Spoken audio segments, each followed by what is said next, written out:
Asante Hezron Kemade kwa taarifa hiyo. Na waziri wa kilimo Mithika Linturi amefika mbele ya kamati ya kilimo ya kamati ya bunge la kitaifa kujibu maswali kuhusu sakata ya mbolea ghushi. Hebu tuvuke huko mubashara tusikilize kinachoendelea katika kikao hicho cha bunge kwa sasa. Laboratories in Karen and in Kitale, where our analysis of fertilizer and others inputs that we may require are done. And I also want to mention that KEFIS has an annual fertilizer quality monitoring program where we approximately 500 samples of fertilizer are collected for stockists on an annual basis and analyzed. They're analyzed to check on their quality. Parameters are analyzed that include macronutrients such as nitrogen, phosphorus, and potassium. That is what KEFIS does, and they are on top of things. And I have no doubt in my mind that they have been doing the right thing, save for the shortcomings that we may have generally that are also not limited to inadequate resources, because we do not have really enough money to upscale to whatever we do. But even within the limited resource envelope, then KEFIS is able to do or to operate and deliver on its mandate. Of course, it lacks the regulatory or enforcement power as one of the challenges, and we have to rely on other agencies. You see, for example, people made a lot of noise. So, for example, when people talk about fake seeds, I know, like one we've confiscated in Njoro. The other day I was in Makueni. We went to walk literally into shops to really establish whether the seeds being sold by various some stockists were of the right quality. We found they were not. So the issue of enforcement is also a challenge. Although I want to thank the national government administration officers, because when we called the police in Makueni, they came into sprint and were able to arrest the stockists in Joro. The same thing has happened. So despite those challenges, we are working closely with the other government agencies to really fulfill the mandate of KEFIS. So we have also, the chairman, the challenge of few number of personnel, the analysts, but right now I think we are in the process of recruiting a few of them. We thank Treasury for giving us some leeway on some resources to enable us to build capacity of KEFIS. Chairman, there is question number 9 on you want us to prove that all fertilizer and distributing the program is certified by Kenyan Bureau of Standards. Chairman, when this program started, and I think any item that, because most of our fertilizer is imported from outside, you know, there is certain conditions that any import must really comply with. And part of compliance checks that are undertaken is at the ports of entry, tests are done. And the Kenyan Bureau of Standards tests whatever comes into the country, and there is no single time, for example, we have been able to pick any fertilizer coming out of Kenya without the standards being checked by KEBS. I remember the last one that I personally went to receive from Russia. It took us quite some time because I had clearly directed that the results or the analysis must be done so that we are sure there are no radioactive material or the support we are getting from Russia compliant to Kenyan standards. So this is always done, and I want to confirm the fertilizer that we are distributing under the program has always been checked by Kenya Bureau of Standards.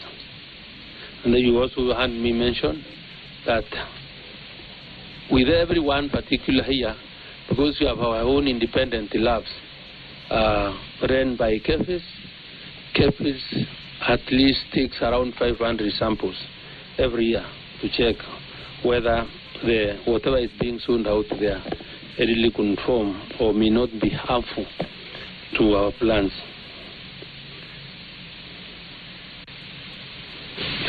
Question number 10 is asking us to really mention or to show capacity of the quality of analysis of our labs that have capacity to really analyze this fertilizer and the personnel.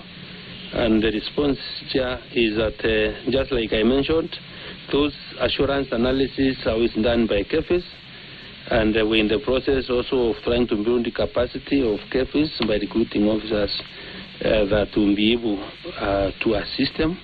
I've mentioned that we have a number of 2 laboratories at the headquarters. We have the other one in Kitale region. And Chairman, I would say that the personnel handling samples in our 2 labs, because that is where the story more is all about, is that I want to mention the quality of the staff that we have, is that we have 3 principal chemists that operate in the lab in terms of people properly trained. We have a few technologists that are also 2 principal technologists, 2 senior technologists, and a number of casuals that work in that department. Chairman, there is a question number 11 on what the government has put in place to restore quality of soil that was allegedly affected by fertilizer. Let me say, Chairman, we have answered this question, or not very specifically, but you allow me to really explain our position on this. Number 1, I would want to say that there is no mechanism that is being or that is in place to cure or to deal with the effects of the alleged or the imagined fake fertilizer people are talking about. But however, Chairman, this country for a long time has depended or has used in DAP, and DAP fertilizer is the one that has the ability and the effects of getting us into acidifying our soils. So within government and in the realization of this, we have already developed the National Soil Agricultural Management Policy that to address the issues of restoration and use how to manage our soils properly. The current program of fertilizer that we are running, Chairman, does not have DAP as part of the fertilizer we are distributing to the farmers. And this is all geared to ensuring that we give fertilizer that is the ability to heal our soils that have for a long time been damaged by DAP. That's why you find, like in the market, we have fertilizer like Fomi Kuza, Fomi Otesha, Fomi Nenepesha. This is a fertilizer that is 50% chemical, 50% organic matter. And the whole idea is to ensure that we gradually fertilize our soils and really reduce the acid in our soils. We have also discussed about or asked farmers once soil tests have been done to ensure that we lime our soils to reduce the acidity. So that is how we are trying to deal with the effect of our sick soils.